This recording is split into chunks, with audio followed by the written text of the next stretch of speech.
Town of Ponyville by Reeve. Day 0. Rainbow Dash breathed into her clasped forehooves, rubbing them together to warm them up. The weather was chilly enough this time of year, worse so at night. Tugging her jacket around her, she glanced down both sides of the alleyway she was in, hoping her partner would arrive soon, and they could get their business underway. Soren had advised her against going out that night. She had a meeting with the mare the next morning after all. But Rainbow wasn't about to ease up on her work. How could she rest knowing her humble little town was tainted by the presence of organised crime? Rainbow Dash gritted her teeth. Suddenly, the cold wasn't bothering her as much. She was so distracted by the thoughts of her enemies that she almost didn't see the shadow darting across her peripheral vision. Almost, but Rainbow Dash never let her guard down. Quick as a flash, she tackled her would-be assailant, her foreleg already whipping out the set of hoof cuffs she kept tucked away, latched to her belt. "Rainbow, it's me!" the tiny figure squealed, instinctively raising her forelegs to shield her face as the older Pegasus bore down upon her. Rainbow relaxed, taking in the orange coat and fuchsia mane of the teenage filly. "Sorry, Scoots," she said in a low voice, helping her back onto her hooves.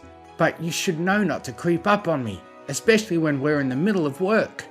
"Sorry, Rainbow," Scootaloo replied awkwardly, glancing down the alley to make sure she hadn't drawn any unwanted attention with a shout. "I guess I've been a little distracted lately." "Well, get your head in the game then," Dash reprimanded firmly. "We can't afford to slip up, not at this point." "I know," Scootaloo murmured, looking away uncomfortably. "Right," Dash began again after checking her own end of the alley for eavesdroppers. "What news have you got for me?" "I managed to overhear two of them," Scootaloo said, brightening up slightly as she relayed her information. "They were talking about pinning something on Berry Punch. She must have done something to upset the family." "Were you able to get close enough to see who they were?" Dash asked eagerly. "No," Scootaloo admitted, shaking her head sadly. "And I could identify one of them just from hearing their voices." "One of them?" Dash repeated, quirking an eyebrow. "Yeah, the other one was definitely Flim or Flam," Scootaloo confirmed with an affirmative nod. "I'd recognise the way they talk anywhere." "Well, it's no secret that Flim and Flam have been associates of the family for years," Dash said, pondering the information. "Still, if we could catch whichever one it was in the act of framing Berry Punch." "What else did you hear? Any details about the time of the framing?" "Yeah, from the sounds of it, they're planning to..." Scootaloo never got to finish that statement, as at that very moment an extremely out of breath Soren burst into the scene, causing them both to snap into self-defense mode. "Soren!" Dash snapped. "What are you doing here? You'll blow our cover." "Sorry, Rainbow," he said in between pants, "but there's something you ought to come see." Rainbow and Scootaloo shared a brief glance before both took to the skies after Soren.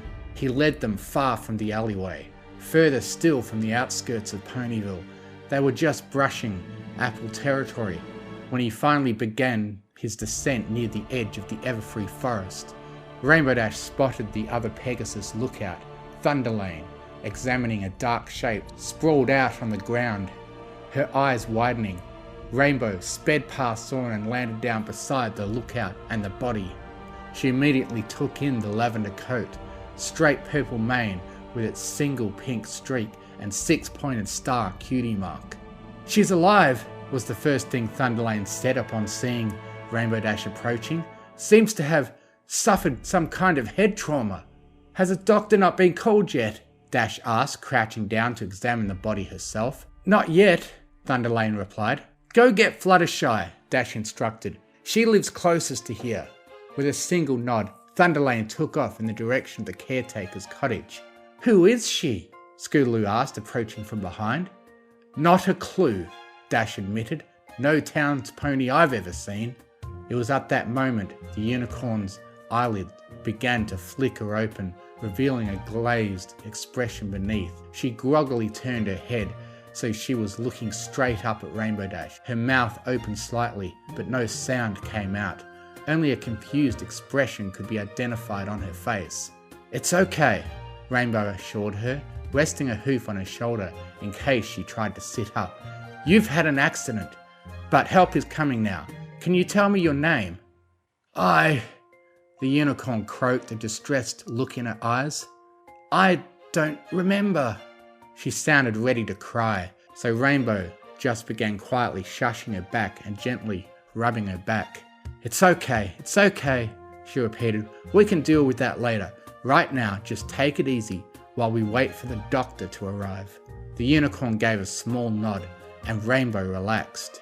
She may be set back in her fight against the mafia, but the night wasn't completely wasted. Tomorrow looked like it was going to be an interesting day for the town of Ponyville.